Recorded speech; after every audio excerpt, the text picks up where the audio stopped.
আমরা সবাই যদি ওই 2000 টাকা 5000 টাকা না খাই, তাহলে প্রার্থীরও খরচ নাই এবং তার চুরি করারও দায়বদ্ধতা। 3-4 গুণ টাকা চুরিও করে নেয় না, তাকে তো চুরি করে লাগবে না। এবং আমি আপনাকে আরেকটা বলি, আমি এমন একজন মেম্বারের সাথে কথা বলছি, সেটাকে একটা বৈধ মনে করে, বলে আমি টাকা নিব না, মানে আমি টাকা ইলেকশনের সময় যা খরচ করছি টাকা ওর দিছি না, টাকা আগে দিছি পরে নিতেছি, মেন্টালি সেটার বৈধ মনে করতেছি।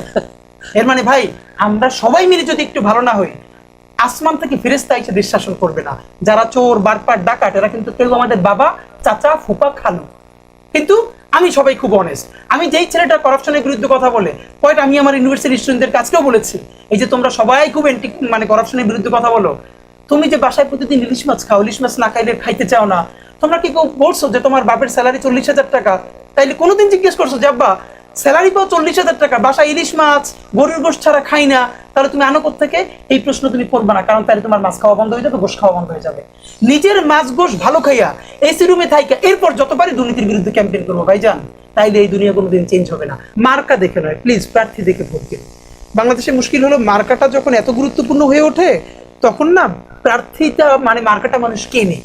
মানে ধরেন আমার অনেক টাকা আছে, আমি অনেক টাকা শুধু মার্কাটা কিনবো, বিকজ এত বড় ব্র্যান্ডের যে মার্কাটা যে ইলেকশন করবে সেই হয়ে যাবে। তখন হয় কি, যার হাতে এত টাকা নাই কিন্তু তিনি জনগণের জন্য কাজ করতে চান, তার ক্যাপাসিটি আছে, যোগ্যতা আছে, অনেস্টি আছে, তিনি তো হেরে যান। তো এই জন্য আমাদের দেশে এবার যেহেতু আমি বিশেষ করে আমি জানি আমাদের মুরব্বীদের কাছে অনেকের কাছে এই কথা পৌঁছবে না, তারা একটা কালচারের মধ্য দিয়ে গেছে, কিন্তু এবারের ভোটারের কিন্তু একটা বিরাট সংখ্যক ভোটার, তরুণ ভোটার, যারা আপনাদের এই মিডিয়াগুলো বক্তব্য খেয়াল করে, এবং তারাই আমার মনে হয় এবারে নির্বাচনে সব থেকে গুরুত্বপূর্ণ ভূমিকা পালন করবে এবং তারা কি ফ্যাক্টর হয়ে উঠবে। তো তরুণ ভাই বোন যারা ভোটার হচ্ছেন, জীবনে প্রথম ভোট দিবেন, এটা শুধু আমার বিএনপি, জামাত ইসলামী কারো কাছে বলছি না, প্লিজ আপনারা আপনার কনস্টিটিউয়েন্সির যারা যেই দলের প্রার্থী দিচ্ছে তাকে নিয়ে একটু বসুন, তার প্রোফাইলটা নিয়ে একটু ঘাটুন, তার কতটুকুন ক্যাপাসিটি আছে কাজ করবার, বা তাকে নিয়ে মানে সবাই মিলে না আমরা যদি ব্যক্তিকে অ্যানালাইজ করি, তাহলে আপনি খেয়াল করেন সে বিএনপি থেকে জিতুক, জামাত থেকে জিতুক, এনসিপি অথবা স্বতন্ত্র হয়ে জিতুক, যে যে এলাকার সব থেকে ক্যাপাবল এবং যোগ্য মানুষটা যদি জিতে সংসদে যায়, তাহলে আমার সংসদটা তো একটা সোনার সংসদ হয়ে যাবে। এখানে তুমুল আমার কষ্ট হয়, মানে রবীন্দ্রনাথ যখন বিলেতে পড়তে গেছেন, উনি গ্ল্যাডস্টোনের বক্তৃতা শোনার জন্য পড়াশোনা ছেড়ে গিয়ে ব্রিটিশ পার্লামেন্টে বসে থাকতেন।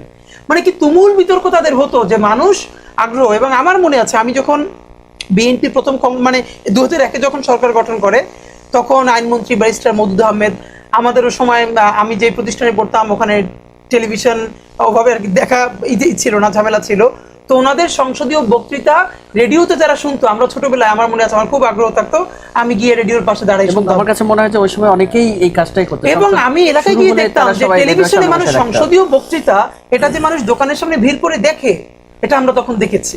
তো আমি এইটাই প্লিজ চাই যে আপনারা সবাই মার্কা দেখে না, যোগ্য ব্যক্তিকে দেখে ভোট দিলে আমাদের দেশটা দাঁড়ায় যাবে ইনশাআল্লাহ। আমার কাছেও মনে হচ্ছে যে এখন এই নতুন ট্রেন্ডে আমরা উঠতে যাচ্ছি। একই সাথে আপনি যে প্রার্থী ঘোষণা হয়েছে, এখানে ভিন্নতা বা চমক বা অতীতের সাথে পার্থক্য কি দেখেছেন? না, আমার কাছে অনেক বড় পার্থক্য হয় না। বিএনপি খুবই ব্যালেন্স করে দেওয়ার চেষ্টা করেছে পেশাজীবীদের মধ্য থেকে অন্যান্য, কিন্তু আমার বরং প্রত্যাশা ছিল আরো কিছু তরুণ, এটা আমি খোলামেলা বলি। হ্যাঁ, বিএনপির অনেক ক্রাইসিস আছে, অনেক ধরনের, এত বড় দল, সবার ত্যাগ তিতিক্ষা আছে, কিন্তু দেখেন এত বড় একটা ঐতিহাসিক যে গণ অভ্যুত্থানটা হয়েছে, তারপর তো এখন প্রায় 30। হ্যাঁ, আমি প্রত্যাশা করব যে আসনগুলো তারা মানে এটা ধরেন এখন বিএনপির সাথে এনসিপির তো একটা অলমোস্ট সমঝোতা হয়েছে, আমরা যদি কোনো বুঝতে পারি, কিন্তু বিএনপি প্রার্থী দিবে সেটা এনসিপির সাথে সমঝোতাটা না। আমি চাই বিএনপিরই যে করে, মানে বিএনপিরই যে অ্যাক্টিভিস্ট, এইরকম কিছু তরুণ মুখকে দেয়া দরকার। কারণ হলো আজকে এই নির্বাচন তো হতো না, এই জুলাইয়ের ঐতিহাসিক গণ অভ্যুত্থানের মধ্য দিয়ে, এবং সেটা তো তরুণদের হাত ধরে এসেছে, অবদান আছে সবার, কিন্তু এর ফ্রন্ট লাইনের তো তরুণ। তো এই ক্ষেত্রে বিএনপিকেও বলা, জামাত ইসলামীকেও বলা অন্য, যে প্লিজ আপনারা এটা। এবং আরেকটা ছোট হতাশার জায়গা তো অফকোর্স আছে, বিএনপির মতো যারা নারীর এম্পাওয়ারমেন্ট নিয়ে এত কথা বলেন, বেগম জিয়ার 3টা আসন ছাড়া সেখানে সম্ভবত 9টা আসন নারীদের জন্য রাখা হয়েছে, মানে নারীরা পেয়েছেন 10টা। তাহলে ওখানে তো বেগম জিয়ার যদি ব্যক্তি বাদ দেন, উনি তো শুধুই একজন নারী না, হ্যাঁ এরপর তিনি সহ, তো এইখানে যদি নারীর আসন আরো একটু বাড়ানো যেত বা বাড়ানোর সুযোগ থাকে, সেটা নিয়েও, এটা আমাদের বাহির থেকে বলা, বিএনপির সিদ্ধান্ত নিবে, কিন্তু আমার পরামর্শ যে আমরা আরো কিছু তরুণ মুখ। আরপিও সংশোধনী আদেশ হলেন, দেখেছেন নিশ্চয়, আপনার কাছে কোন বিষয়টা সবচেয়ে ইন্টারেস্টিং মনে হয়েছে? আসলে আমরা, হ্যাঁ, যেটা গুরুত্বপূর্ণ মনে হয়েছে আমার কাছে, এটা আমাদের ভবিষ্যতের জন্য কাজে লাগবে। আমি প্রত্যাশা করব এরপরে যারা ক্ষমতা আসবে তারা অন্তত এই জায়গাটা সংশোধন করে আগের জায়গায় ব্যাক না করেন, সেটা হলো নির্বাচনী জোট জারি হোক, নিজের প্রতীকে, নিজের দলের প্রতীকে নির্বাচন করতে হবে। বাংলাদেশের বড় দলগুলো যেটা করে কি, যে এই ছোট দলগুলোকে কোনোদিন গ্রো করতে দেয় না, আজীবন ছোটই রাখতে চায়। এবং এরকম আরো বেশ কিছু দল অনেক সময় তৈরিও করে, যে আমার সাথে 5টা দল, 10টা দল, 20টা দল, এই সংখ্যাটা শুধু বাড়ানোর জন্য। মানে এই কারণে অনেক বড় দলগুলো তাদেরকে বিভিন্নভাবে সাপোর্ট দিয়ে তৈরি করে রাখে, যে জামাতের সাথে 10টা দল, তাহলে বিএনপির সাথে 20টা দল, তাহলে অমুকের সাথে 25টা দল, শুধু এই সংখ্যাটার পলিটিক্সটাই। অথচ দেখা যাবে এই 2 দলের বাইরে এতজন লোকও নাই। তো এই জন্য যেটা দরকার, যদি আপনি ধরেন এর মধ্যে কোনো দল তারা সত্যিকার অর্থেই ভালো কিছু করবার আকাঙ্ক্ষায় পলিটিক্সটা শুরু করেছে। এখন বাংলাদেশের নির্বাচনী ব্যবস্থা তো এমন যে অনেক সময় একা অনেকের করা সম্ভব হয় না। তো জোট যখন করে তখন সে তার মার্কা জলাঞ্জলি দিয়ে যখন বড় দলের প্রতীকে করছে, এই কিন্তু তার ভিশন এবং তার সমস্ত সিগনিফিকেন্স হারিয়ে ফেলছে। এখানে এইটাকে বড় দলগুলো সুযোগ হিসেবে ব্যবহার করে, সেটা সকল বড় দল। তো এখন যদি এইটা যেহেতু হয়েছে, দ্যাট মিনস বড় দলগুলো এখন চিন্তা করবে যে আমি যাকে জোটে নিব তাকে তো তার মার্কাতেই নির্বাচনে সমর্থন দিতে হবে, স্পেসটা দিতে হবে। আমার মনে হয় যারা নতুন রাজনীতি করতে চান তাদের গ্রো করবার একটা দারুণ সুযোগ আছে এখানে, যে মার্কার বাইনারির বাইরে গিয়েও নতুন মার্কাকে পরিচিত করা, এবং এটা একটা দারুণ হয়েছে। এবং আগে বড় দলগুলো করতে পারতো কি, নিজের প্রতীকের তো একটা দাম আছে, ব্র্যান্ডিং এর অনেক দাম আছে না। তো ছোট দল এরকম বলতে পারতো যে তুমি তোমার প্রার্থীতে মানে এই প্রতীকে দিলেই তো তুমি করতে পারবা, সুতরাং তুমি রাজি হও। এখন বড় দলগুলোর একটা চাপ তৈরি হবে যে না, আমি তো এখন তারা চাইলে আমার প্রতীক দিতে পারবো না, সুতরাং তার যে প্রতীক, ওই প্রতীকে আমার ভোট ট্রান্সফার করা এটা চ্যালেঞ্জ হবে। সুতরাং ওই জায়গাটা তারা আরো ভেবে দেখবে, মন চাইলেই আগের মতো জোটটা একদম মনে হয় আরেকটু চিন্তা করতে হবে। এটা নতুন পার্টিগুলো এবং যারা নতুন রাজনীতি করতে চায় তাদেরকে গ্রো করার জন্য এটা একটা দারুণ কাজ হয়েছে। কিন্তু এখানে তাহলে জোটের যে ইয়েটা মানে সুবিধা, যেটা সেই সুবিধা তারা কোত্থেকে পাবে? কেন পাবে না কেন?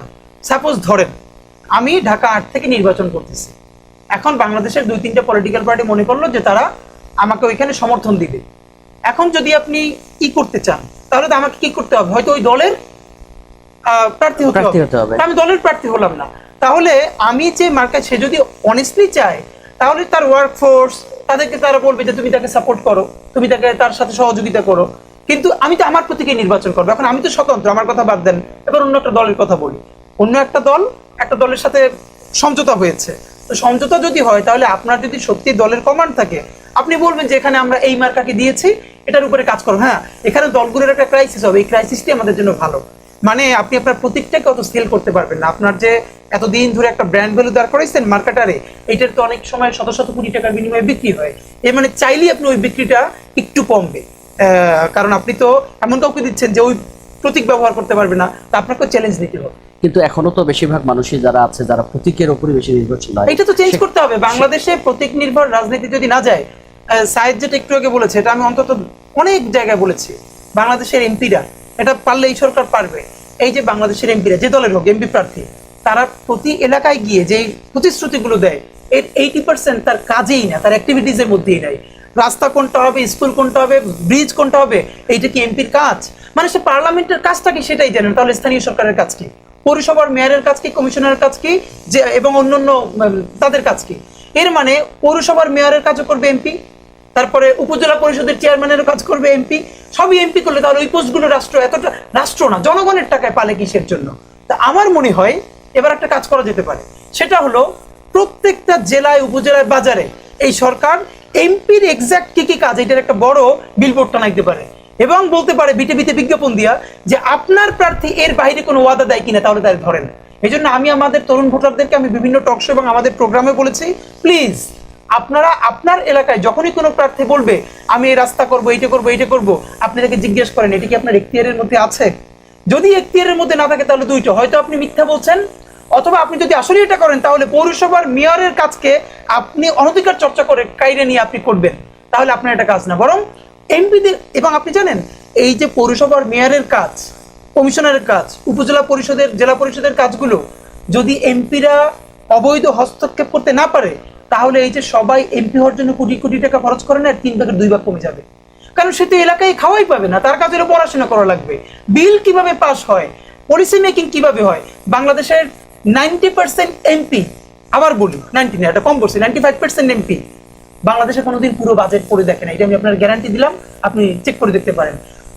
অর্থমন্ত্রী পাশ করে, প্রধানমন্ত্রীকে নিয়ে অল্প কিছু সচেতন সচিবরা তৈরি করে দেয়, তারা হাত চাপড়ে বিল করে দেয়। অথচ সে এমপি হিসেবে পুরো বিলে কোথায় কি আসছে, কত টাকায় ভ্যাট ট্যাক্স কোথায় কি কমছে সে বলতেই পারবে না। তাহলে তাকে জনগণ বানায় কিসের জন্য? তাকে বানায় এইখানে সে ইনপুট দিবে। সে বলবে যে আপনি জনগণের কাছ থেকে এত টাকা ভ্যাট ট্যাক্স নিচ্ছেন, প্রান্তিক মানুষের কাছ থেকে, কিন্তু তার চিকিৎসার জন্য, তার শিক্ষার জন্য খুবই অল্প কয় টাকা বরাদ্দ করছেন। আপনি সেই সব টাকার কাইরে নিয়া আপনি যে পূর্বাচলে উড়াল সেতু বানাইতেছেন, সেখানে কোনো গরিব উঠতে পারবে না, সিএনজি উঠতে পারবে না। এর মানে আপনি কম ধনী মানুষদের টাকা ভ্যাট ট্যাক্স নিয়ে আপনি ধনীদের জন্য বিনিয়োগ করতেছেন। এইটা আমি হইতে দিব না, এটা এমপিকে বলতে পারতে হবে। তো এবার আপনি চিন্তা করেন, বাংলাদেশের তরুণরা কিছু না, এইবার যত সংসদীয় লোক আমি এবং আপনার মাধ্যমে বিনীতভাবে বলতে চাই, এবার সরকারের উচিত প্রত্যেকটা আসনে একটা করে বড় পাবলিক ডিবেট করা নির্বাচন কমিশনের মাধ্যমে, যেখানে বিএনপি, জামাত ইসলামী, এনসিপি অপরাপর সকল ক্যান্ডিডেট থাকবে। জনতা তাকে উন্মুক্ত প্রশ্ন করবেন, তিনি উত্তর দিবেন। এই পাবলিক ডিবেট আমাদের করা উচিত। এবং সরকারের নিজের গরজে, নিজের উদ্যোগে প্রত্যেকটা জেলায়, উপজেলায়, বাজারে বাজারে বিলবোর্ড দেওয়া উচিত, বিটিভিতে বিজ্ঞাপন দেওয়া উচিত, ইভেন কি স্যাটেলাইট টিভিতেও, যে আসলে এমপির এক্স্যাক্টলি কাজ কি। তাহলে আমাদের মনে হয় যে মনোনয়ন বাণিজ্য কমবে। এবং আমার যদি কেউ শত্রু হয়, কিন্তু সে যদি পার্লামেন্টের কাজটা ভালো বোঝে, এরকম অনেক মানুষ মিলে যদি একটা পার্লামেন্ট তৈরি করতে পারে, তাহলে তো আমাদের একটা ফাংশনাল পার্লামেন্ট তৈরি হবে, আমাদের দেশ দাঁড়ায় যাবে ইনশাআল্লাহ।